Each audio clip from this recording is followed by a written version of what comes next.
Bransdia is a technology-enabled security solution aimed at securing homes and business premises from intrusion by adversaries like thieves and burglars.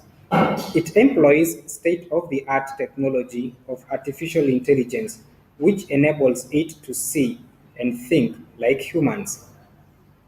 Bransdia works by setting up a virtual wall around the area that needs to be secured.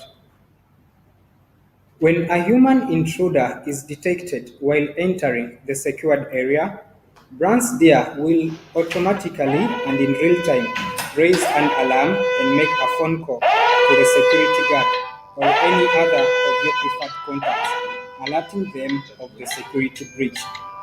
Bransdia has been trained to recognize people the same way a human brain works. The future of intelligent security starts with us. Make the smart move.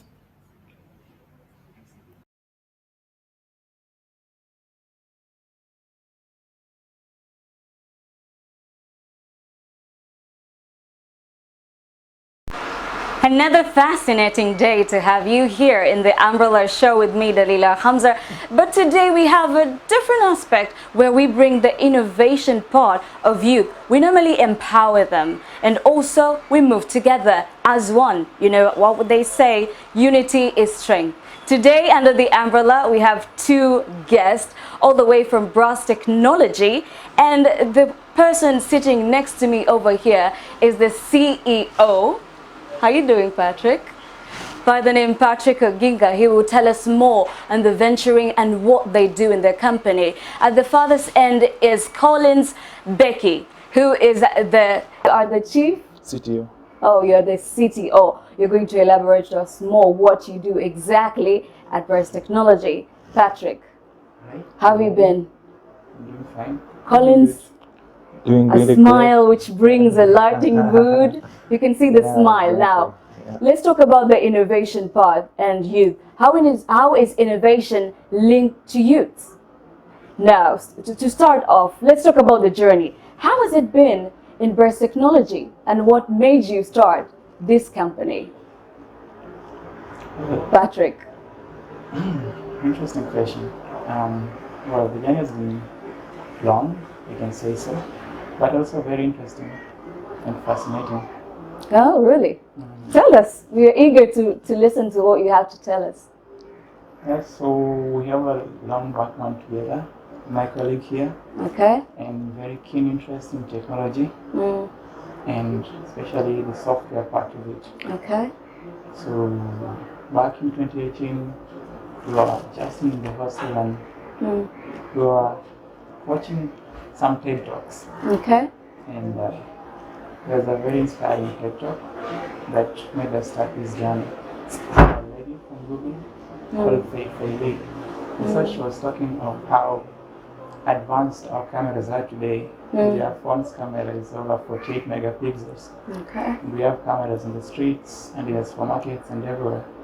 But these cameras, they hardly know what's going on around us. You can have cameras in your store and someone still breaks in. You can have cameras in your backyard and a child still drowns in a swimming pool.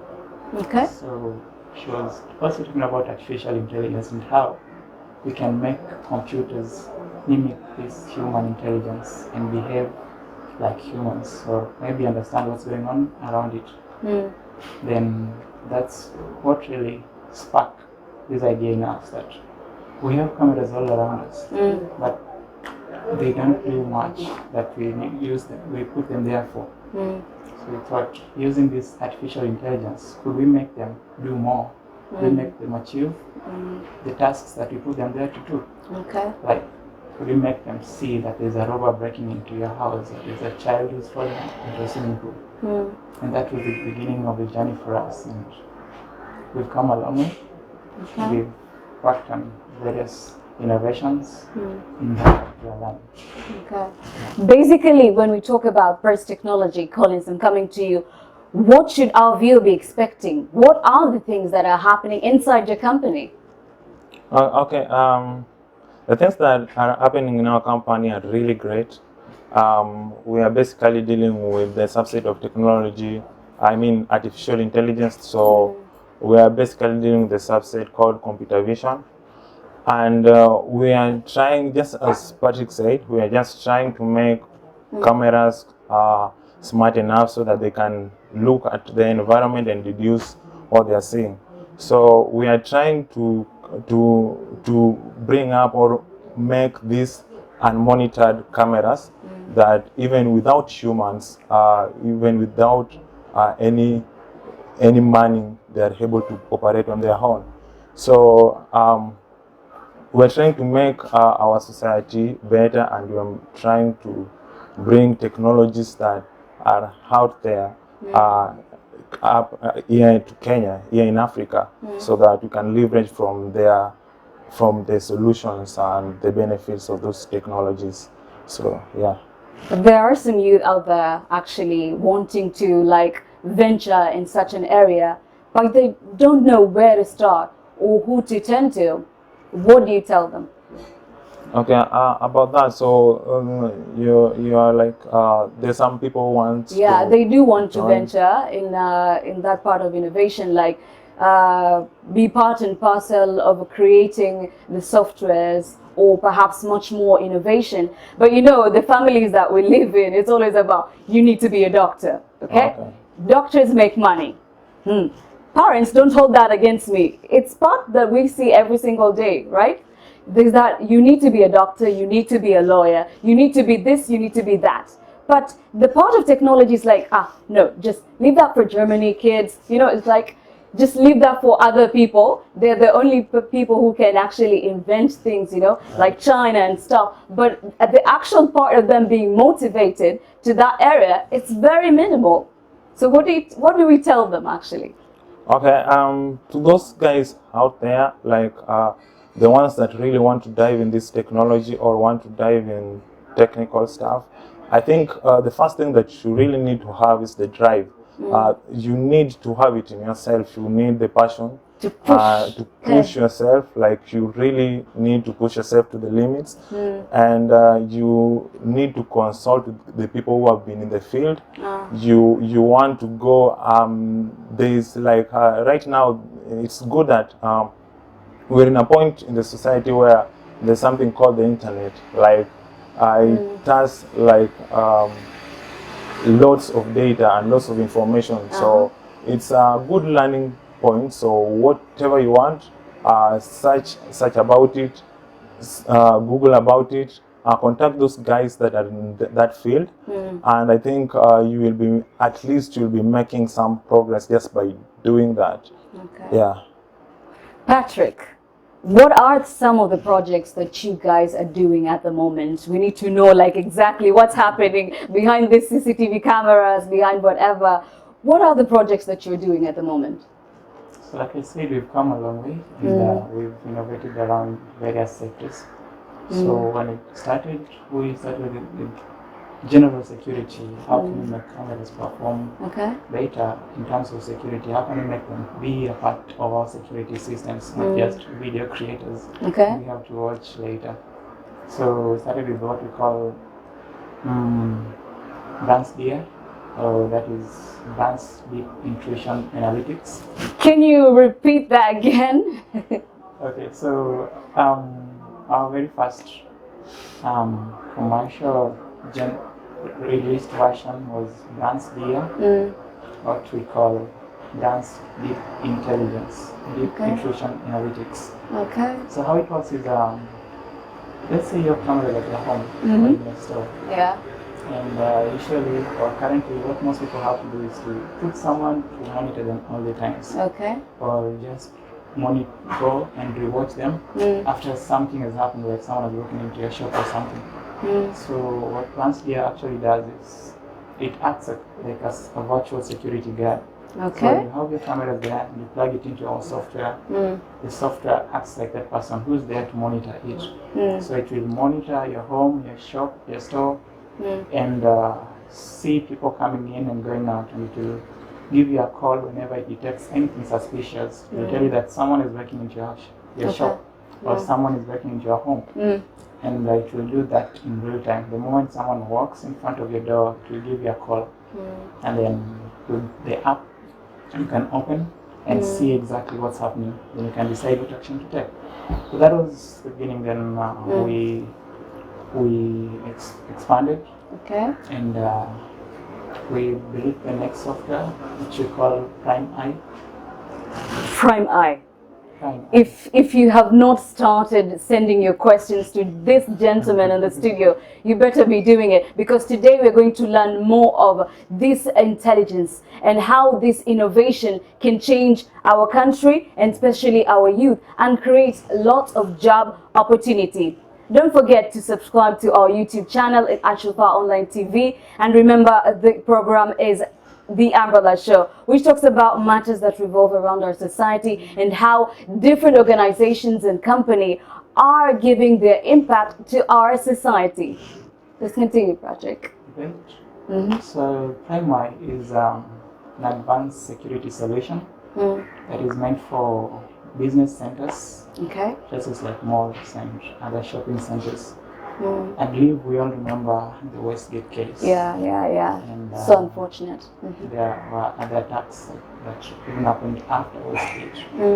And this could have been stopped if we could be able to spot those people in the crowd or flag them before they gain access to the premise. And so, because we believe that this could have been stopped, and we can't really go back to the past. Yeah, we can go back in time. We have to now try to prevent the next ones. So Prime Eye, as it sounds like, it's a prime eye. It's an eye. Yeah, so Okay. basically what it does, it keeps watch on business premises, in gathering centers like sports centers and shopping malls for suspicious people who are acting suspicious. Someone comes in and drops a bag there. We don't know what's in the bag, and he abandons it for 3 minutes. It could be a bomb. Okay. So primary will spot that. I hope it's not here. Okay. Yeah, we also have people who are well known on the watch list as suspected terrorists or wanted criminals. Okay. Prima is able to flag them from the crowd and alert the authorities that there is potential danger here. So keep watch. Okay. So that is Prima, and we've seen it at least improve security in the business centers today. Okay. And well, we all are currently undergoing the COVID-19 thing, Yeah. and we've seen schools close, we've seen Yeah. businesses close, and people work from home because there's that high risk of contracting Yeah. COVID-19, and it feels awkward these days that you can't greet someone. Okay. Yeah. So at our workplaces where we use biometric finger scanners, Yeah. We can talk about that too. yeah, so how do we continue with our business operations without having to be in touch with these devices that mark our daily day-to-day activities of the business, these things that grant us access to the critical facilities without the risk of contracting COVID-19. COVID-19. Yeah, so that's when we came up with the last version of product that I'm going to tell you about. We call it Facetime. Prime Eye. Now it's all about the face. Okay. Tell us. Yeah, so it's very simple indeed. Comes in a mobile version. So you can install it in your app, in your phone, if you're a staff of a given organization. How authentic is it?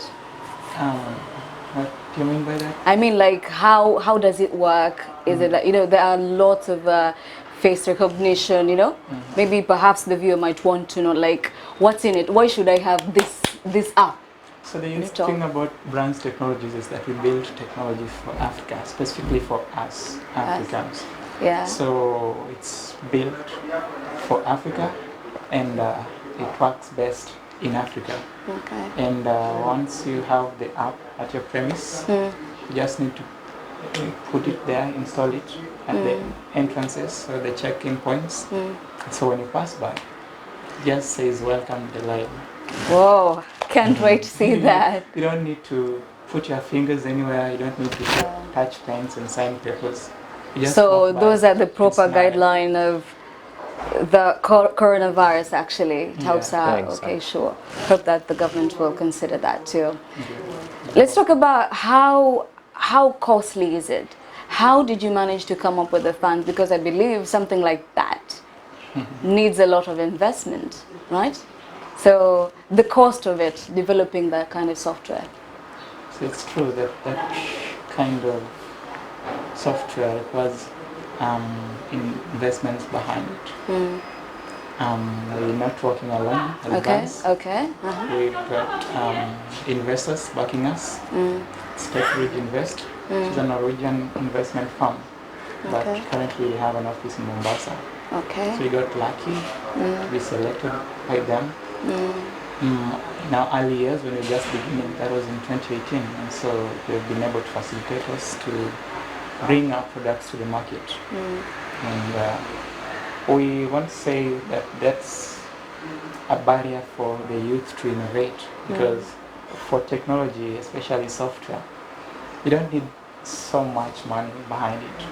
All you need is Sure. The drive. sure, definitely. All you need is a computer with you and some basic coding skills, which you Okay. can get to advance as you work on something. And maybe the internet, because these days there's everything on the internet. All the questions you can ask, the answers for you. Yeah, it's called a university as its own. So you don't need like $1 million or some huge amounts to get started. Yeah, you only need the drive to start. Yeah. That's it. Talking about the drive, Collins, let's talk about the first thing you kind of invented or you put your mind towards it when you were young. Yeah. And also, what made you go to that path? Today, because I want us to enlighten the youth, because it's something which is like, we've talked about how parents and others' perception, considering that, they're like, no, that's not meant for me, you know, that's not mine. Let me do just this. When was the first time you invented something or the thing that you have? Tell us. Okay, that's interesting. So I think the first time, okay, what it's like the question goes like, what made me Yeah, get to that field? yeah, the field and what you did for the first time, like your product. Like me, I had my first time in Technical University of Mombasa. I was an anchor there. That was my first time. Now I'm talking about your first time in showcasing what you have. Yeah, that's interesting. So the first time I will say like the first time that I built something that was so interesting to me, like that I think it's worth mentioning. Maybe we did it as a team because Okay. we did it like Patrick, our co-founder John and me. So we were basically in an hostel and we started like, okay, the the initial thing that made us do this, or like myself motivation, what made me want to be part of this team or drive, yeah. So I was like much into technology. I loved everything about tech. Okay. And I was also much into sci-fi. So I wanted like to see these technologies, this type of things that are in the movies. Some of them I thought it good if some people, especially in Africa, could be making advances towards achieving them or making them become a reality, right? Okay. So I wanted to be part of that, or I wanted to be like someone who sees that going through. And that's why like I joined like-minded people who have like the passion, the drive, Patrick and John, and You're only mentioning, I've noticed you're only mentioning the male part. You know, are there not any ladies there? Some kind of Delilah there or something? a ladies No, as in your team, you're working with only male. Or do you have female? Okay, we work with female, but Okay. now I'm starting, like I want to, I'm trying to start with the heydays, right? So I'm trying to start with the days that we started. Okay, When we okay, started, okay, we didn't okay. have females. Okay. We were boys, like a bunch of geeks who just want to see, technology working. We Okay. didn't even have this motivation of maybe financial benefits behind it, right? So we went there, we started doing, or we had this project, the one that started brands, that got brands off the ground, was the one, the primer, yeah. So the one, like, okay, the deer one, right? Yeah, So the primary was like, we had a bigger package of it, right. which has delivered us what is the cost of building that. So initially started as daylight. Yeah. We had a bigger project that combines all these Okay. separate applications that we have as one, and it was really an interesting moment, and it was like the aha point for us, and seeing that. Yeah. So as I was saying, like the one, it was called Daylight, right? Okay, daylight. It was our initial project. It was like some fun project to work on. Kibe was there, I was there. Kibe was working on the user interface, and me and Patrick were trying to make things work in the background. So it was interesting how the collaboration went through. I like the sound of that.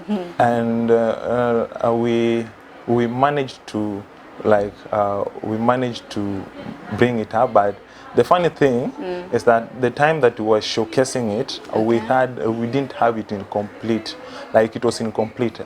We had like the user interface on this other side, and we had like the back end, the code that was running, the face recognition, the object detection, fire detection, like it was everything, like it was like lots of stuff that could be imagined or done by artificial intelligence, like merged or bundled into one. So we had that out, and when we were showcasing, that's the first thing that we showcased, that I felt like, actually we're heading somewhere. So it was the user interface and this bunch of code and stuff running on the other side.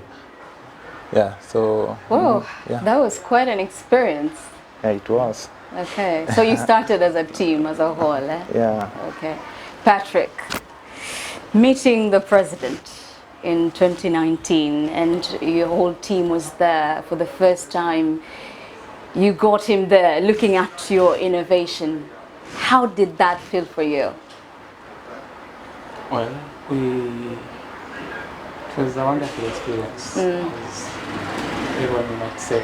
Okay. From the looks of it, it's great to meet The president standing in front of you, Yeah. our president, Uhuru Muigai and the Kenyatta. president asked me, why is this running? You built this yourself from scratch? Okay. You know, he even went behind the table to look at the, So it's trying to have a the look. server, where the code is running. Okay. Okay. Where is it? It was quite an interesting moment for us, and it also was a symbol for us that we were heading somewhere. We were moving towards our goals, which was probably to make our country more secure, Yeah. and improve the security and all that. So the president was really impressed by that. Even if we can spot terrorists, or even improve security at social gatherings and shopping centers, and that we are also steering our countries towards the direction of innovation. We're putting our country on the map. On the map. Okay. Yeah. Yeah. It's all about now, it's time for us Africans actually to be there. It's not all about Germany or China or whatever. It's all about us Africans. I love the spirit. Let's talk about more. What are you planning to do with the youth? Because there are some youth who are there. Are you planning to bring them on board, or what are you doing as a company? Well, I can say for me, my first inspiration to get into technology was in high school. There's a events that are organized every year called science congresses. I Okay. think it's a great opportunity for youths, especially very young ones who are still in high school. It is very important that these programs continue, because if it were not that, I don't know if I'd really gotten into the tech Okay, side. so Science Congress, you Yes, you need to no. go to that. Yeah, the science Okay. congresses. So we as brands, we try to uphold the spirit to inspire more youths. So we partner with Facebook, what we call Facebook Developer Circle, Mombasa, where we host events and invite youths from all ages and sectors, high school and university students, Okay. and even those who are not in the university and high school. So there we do some training on software skills and how you can get started.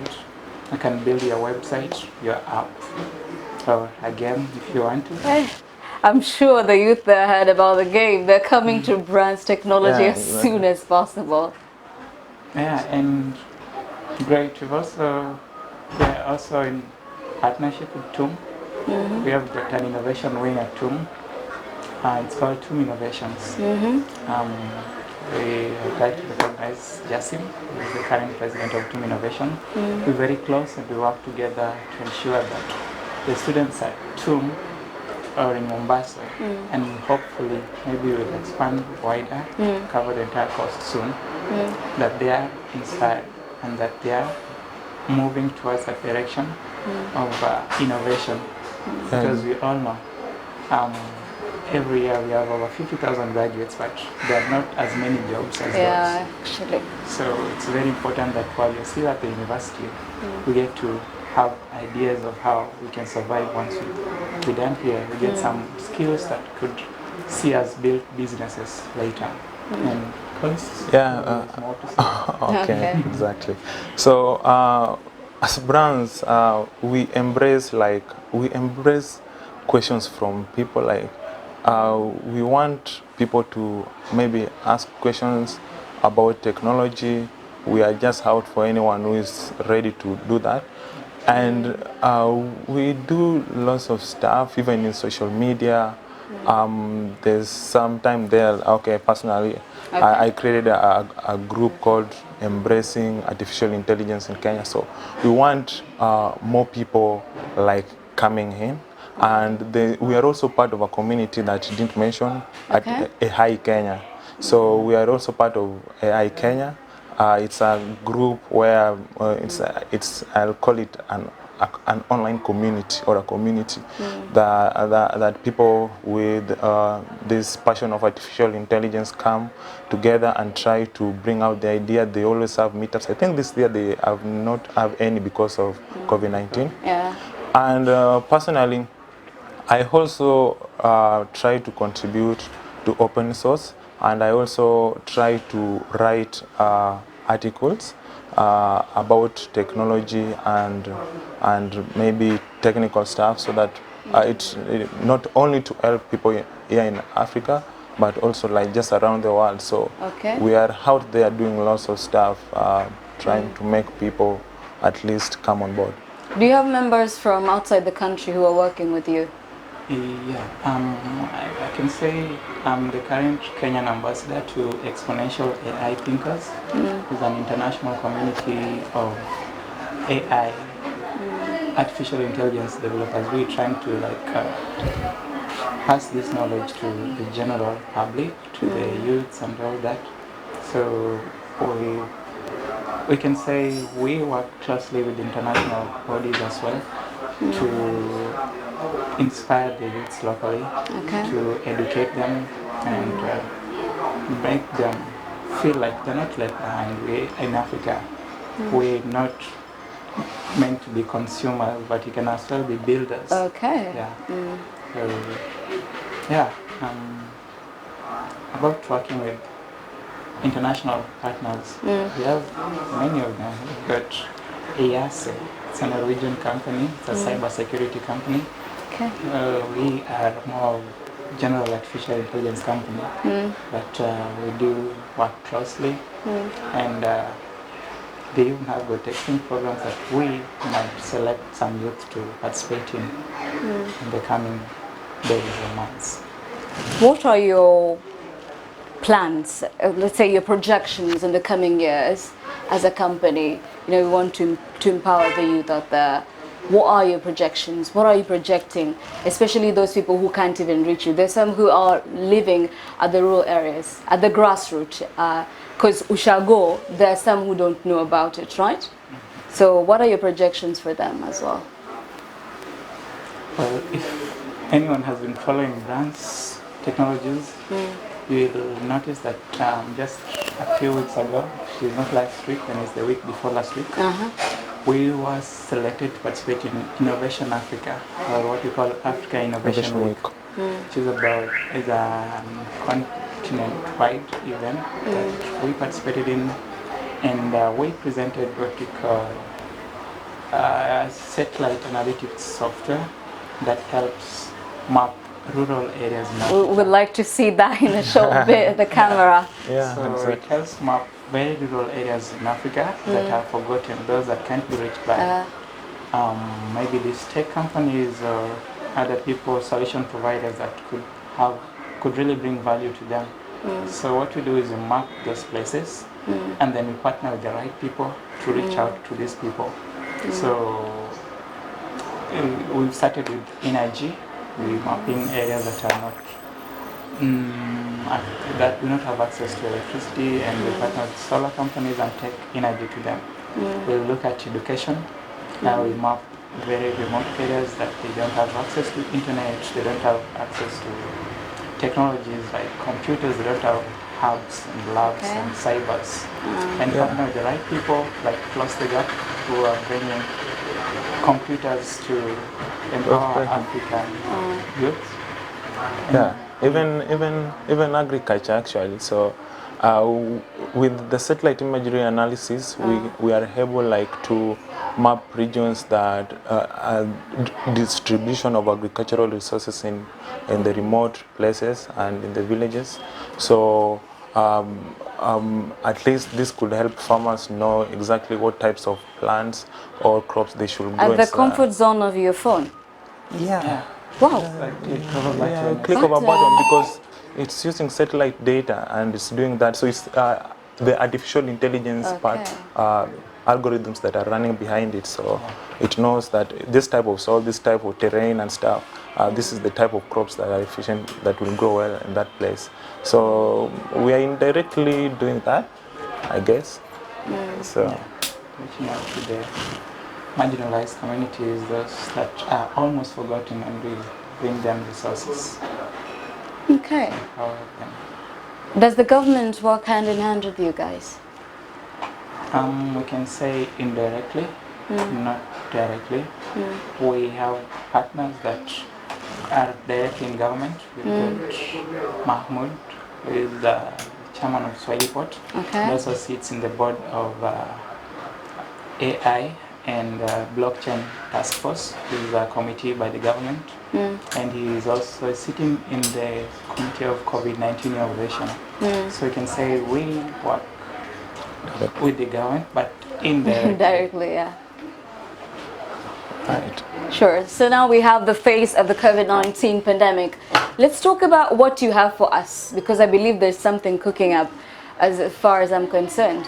So in dealing with this kind of a pandemic, what are the kind of, perhaps do you have another software for us that we don't know, perhaps you want to use? We have ideas. Ideas. And we have one solution, not for all the ideas, but for one particular problem.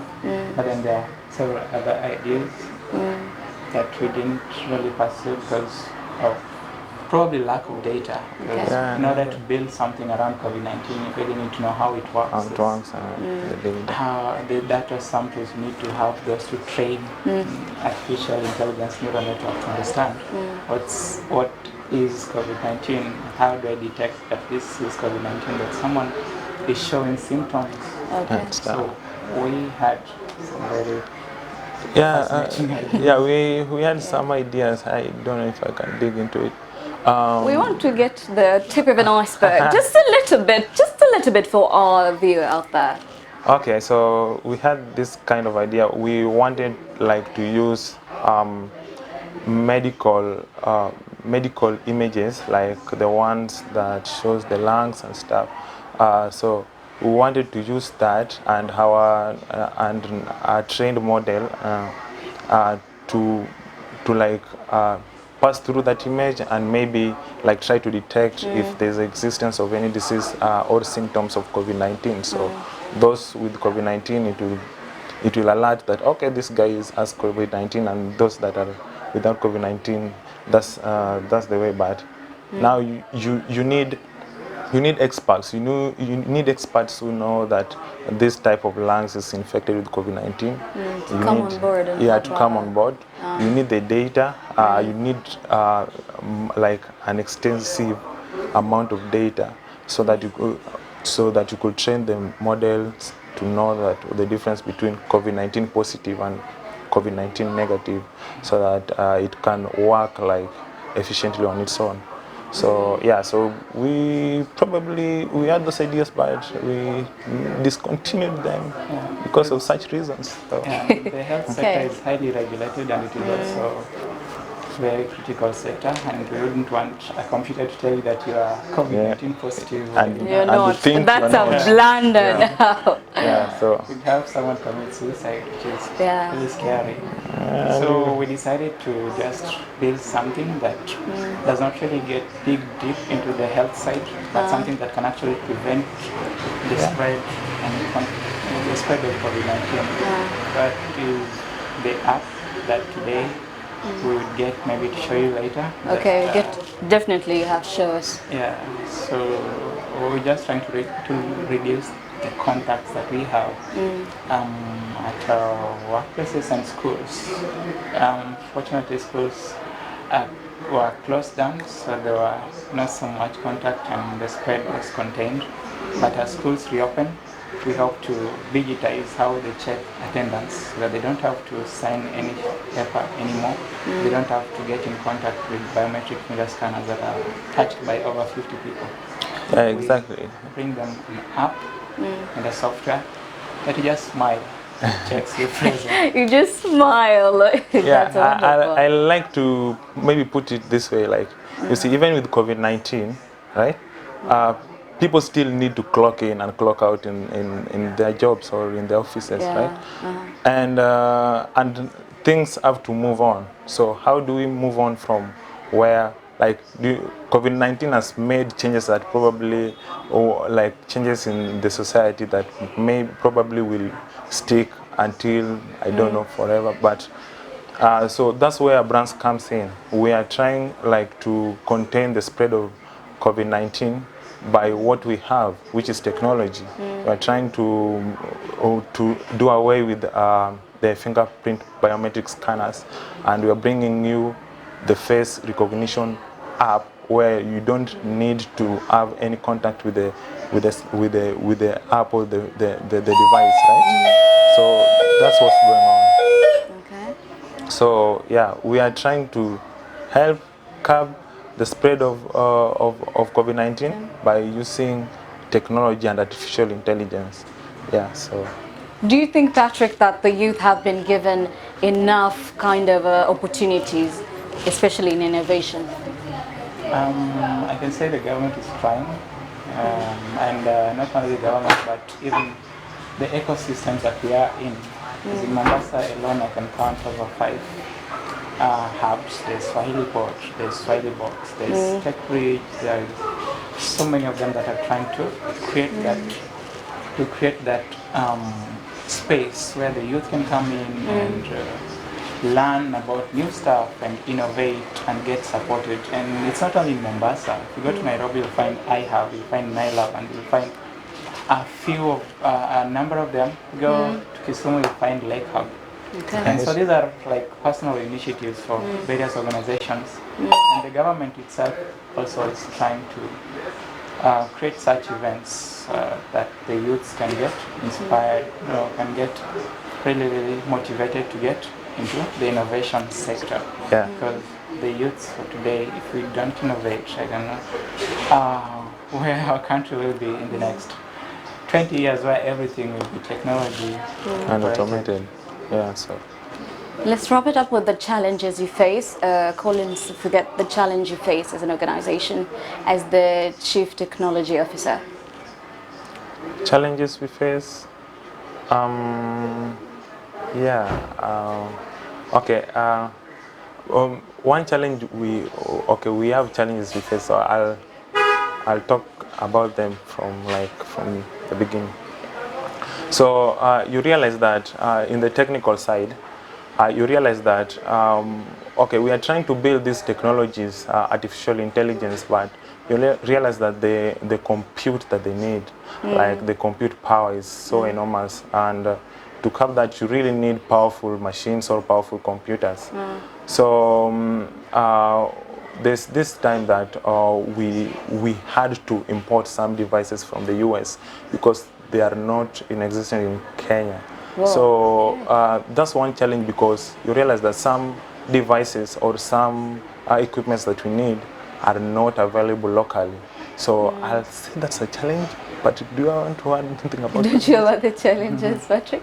I can say getting started, we're getting into a gray area, artificial intelligence, and most of the times we, as people pass through school and young people, let us look up to others to help us get over past some challenges.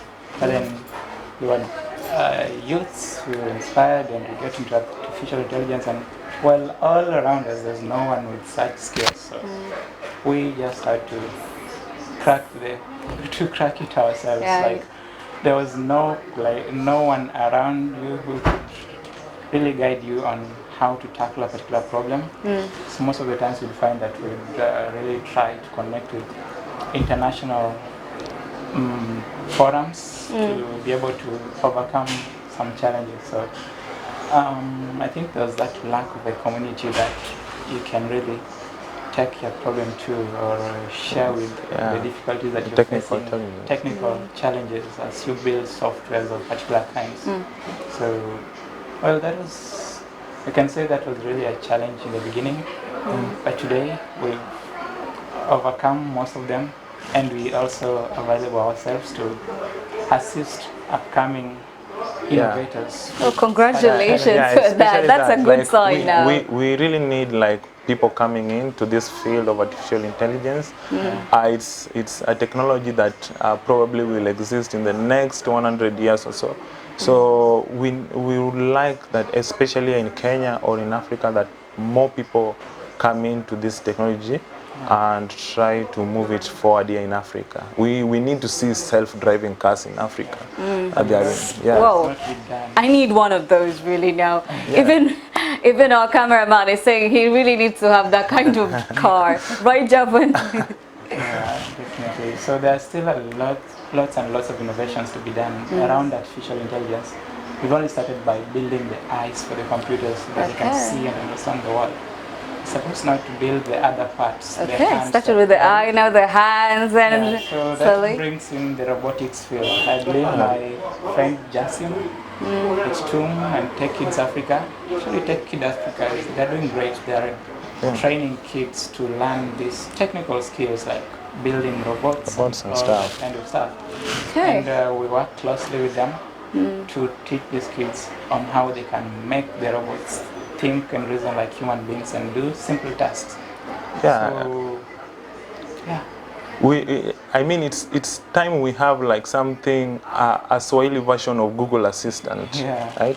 It will Swahili, be I couldn't agree more about that, actually. So he's actually working on something like that.